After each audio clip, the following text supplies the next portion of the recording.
वापस यहाँ?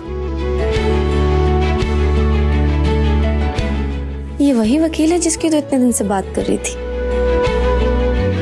वही है ना जिसने तुम्हारा मजाक बनाया था। पहले ही इसकी वजह से हमारी जिंदगी में कब परेशानियां हैं, जो अभी फिर से आ गया।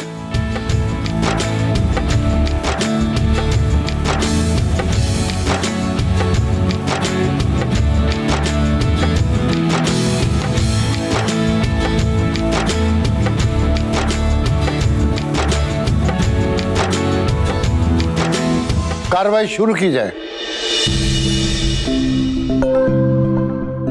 सर, ये आश्रम मेरे मुवक्किल लाला जी के दादाजी ने इन विधवाओं को किराए पर रहने के लिए दिया था, जो अब इन्हें वापस चाहिए, जिसके लिए इन विधवाओं को 7 दिन में खाली करने का नोटिस भी दे चुके हैं और आज 7वां दिन है। इसलिए मैं आपसे आग्रह करूंगा कि वो आश्रम इन विधवाओं से खाली कराकर मेरे मुवक्किल को सौंपे। That's all.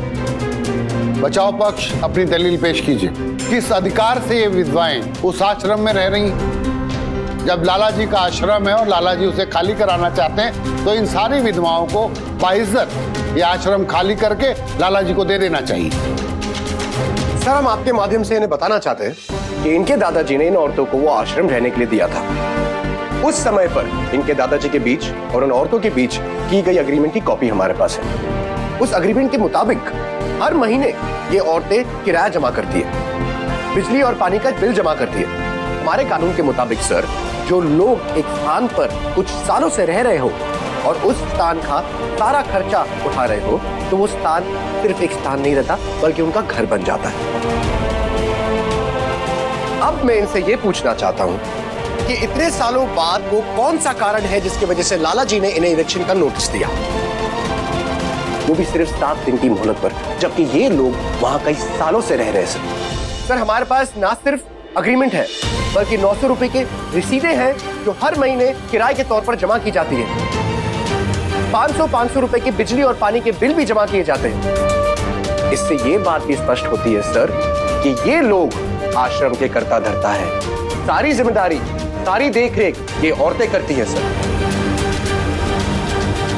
ये आश्रम उनका एकमात्र घर है सर। इनमें से कई औरतें अपनी पूरी जिंदगी वहां पर बिता चुकी हैं। कोई इन्हें आश्रम समझता है, कोई इन्हें प्रॉपर्टी समझता है, लेकिन इनके लिए सर वो एक घर है जहां पर इनकी भावनाएं रहती हैं, जहां पर इनकी खुशियां हैं सर। लाला जी ने अचानक इतने सालों बाद एक नोटिस दे दिया और उनकी खुशियां और उनकी भावनाओं को सबको छीनने की कोशिश कर ली। सर, हमें तो लगता है कि इसके पीछे लाला जी की लालच है, क्योंकि ये आश्रम इनके दादाजी ने इन्हें दान में दिया था सर। आपके पास जो भी सबूत है पेश कीजिए। जी सर।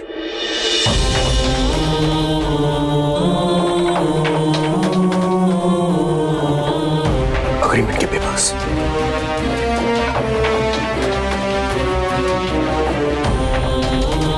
सबूत पेश कीजिए।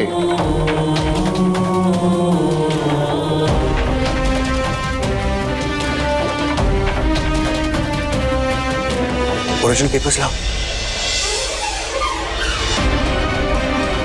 अरे, हम आश्रम के अग्रीमेंट के ओरिजिनल पेपर मांग रहे हैं, जल्दी लाओ।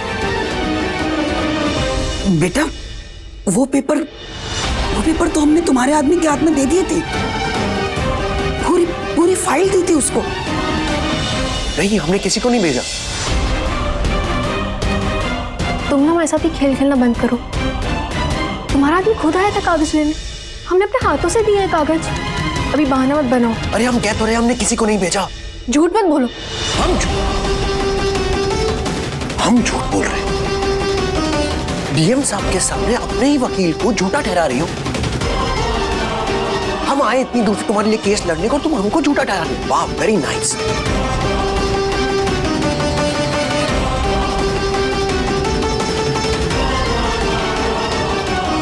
सर, आप देख सकते हैं कि एविक्शन नोटिस मिलने से ये लोग कितना घबरा गए सर। चिड़चिड़े और तनावग्रस्त हो गए सर। हड़बड़ाहट में इन्होंने कागजात कहाँ रख दिए इन्हें याद नहीं है सर। इसलिए मैं गुजारिश करूंगा कि आप थोड़ी सी मोहलत और दे दीजिए ताकि हम कागजात फिर से ला सकें। सर ये सब सुनने के बाद मैं सिर्फ इतना कहना चाहूंगा कि मेरे काबिल दोस्त जो दलीलें पेश कर रहे हैं वो सरासर झूठी और बेबुनियाद है, जिन्हें साबित करने का इनके पास कोई सबूत नहीं है। सर इसलिए मैं एक बार आपसे फिर आग्रह करूंगा कि इस केस का फैसला आप मेरे क्लाइंट के हक में सुनाएं और इन विधवाओं को तुरंत आश्रम खाली करने का ऑर्डर दें। बहुत हो गया, बिना सबूतों के मैं आपकी कोई मदद नहीं कर सकता।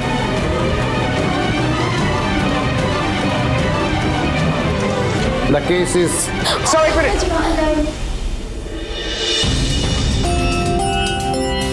मिनट, सर एक मिनट।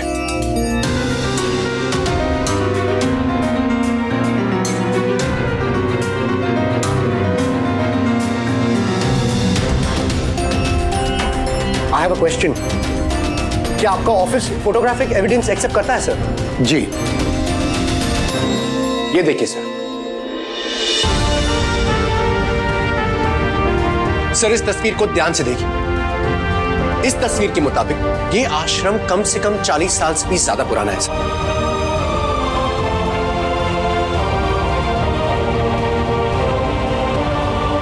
सर इन औरतों की तरफ देखिए, कितनी बुजुर्ग औरतें हैं यहाँ पर। उन्होंने अपनी सारी जिंदगी इस आश्रम में रह के गुजारी। और मैं पहले भी साबित कर चुका हूं सर कि लाला जी को इन लोगों से किराया मिलता है।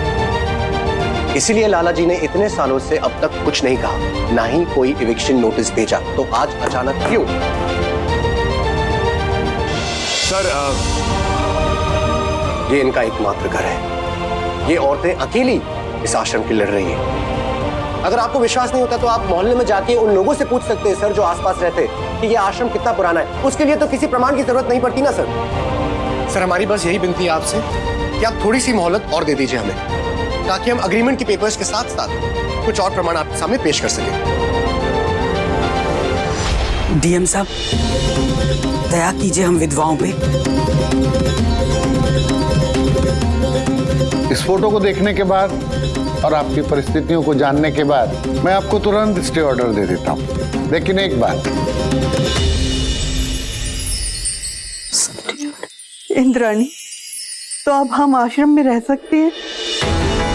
थोड़े दिन रह सकते हैं। सर बिना किसी सबूत के आप स्टे ऑर्डर कैसे दे सकते हैं? ये सब लोग मिलकर आपको इमोशनली ब्लैकमेल कर रहे हैं और आप हो रहे हैं सर। ये जो नेट पे दिखा रहे हैं ये भी एक प्रमाण ही है। अगली तारीख पे ध्यान रखें कि आप सारे पेपर और सबूत यहां पेश करेंगे, वरना ये केस लाला के हक में चला जाएगा। Yes sir, thank you.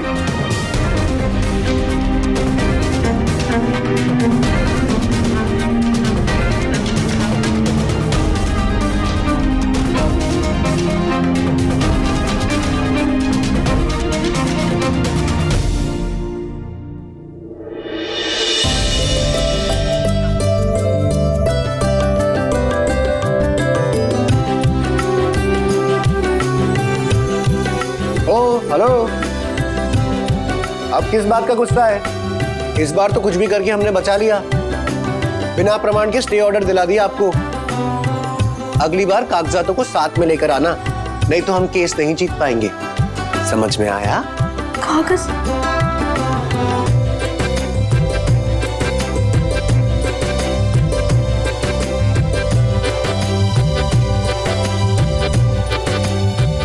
अगली सुनवाई के बारे में हम आपको इत्तला कर देंगे।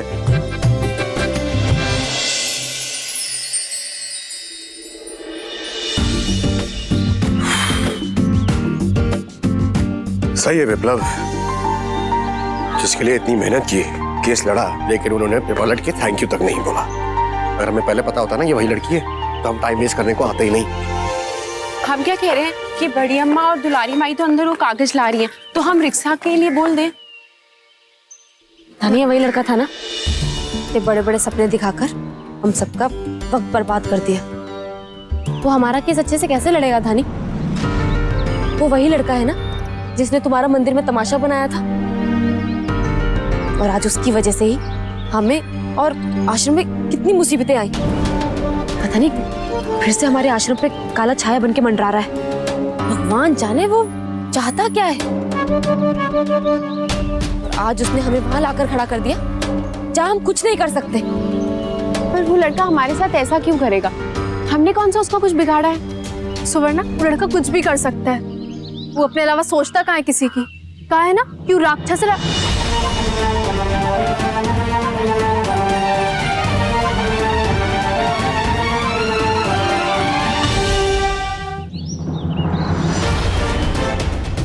रखिए अंदर।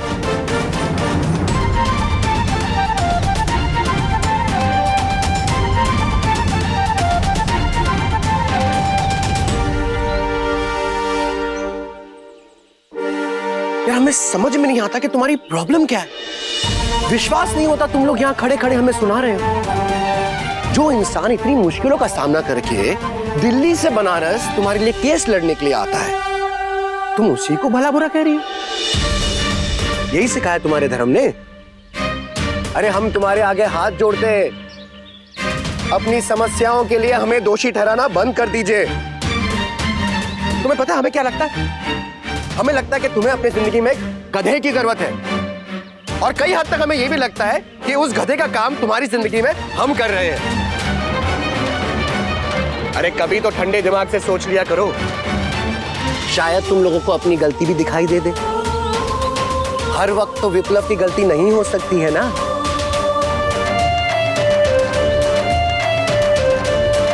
अरे हम तुम्हारी सहायता करने आए हैं, हम तुम्हारे वकील हैं, तुमको हम पर ही भरोसा नहीं है? कमाल है। अरे हमने कह दिया ना हमारे पास वो पेपर नहीं है। हम आदमी भेजने वाले थे लेने के लिए, लेकिन हमने नहीं भेजा। हमने एक बार कह दिया ना वो कागजात हमारे पास नहीं है। अरे हम तो सीधा दिल्ली से यहाँ पर आए तुम्हारे लिए लड़ने के लिए, और बिना प्रमाण के स्टे ऑर्डर दिलवाया कि नहीं? हमको क्या मिला? राक्षस ने ये किया, राक्षस ने वो किया। माई पेपर खो गए, जरूर उस राक्षस ने लिए होंगे। आज बनारस में बारिश नहीं हुई, जरूर उसमें भी राक्षस की ही गलती होगी।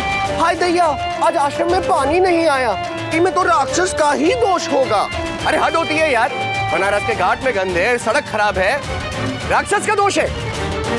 सारे बनारस में जितनी भी गड़बड़ होती है उसके लिए राक्षस जिम्मेदार नहीं है। हम मुंह में राम और बगल में छुरी वाले लोगों को अच्छे से पहचानते हैं। तो हमें ये प्रवचन मत दो, और ना हमें ये सिखाओ कि किसके साथ कैसे सुलूक किया जाता है। हम अच्छे से जानते हैं कि हमें बचाकर ये दिखावा जो कर रहे हो ना, तुम राक्षस से देवता बन जाओगे। अरे पगला गई हो क्या?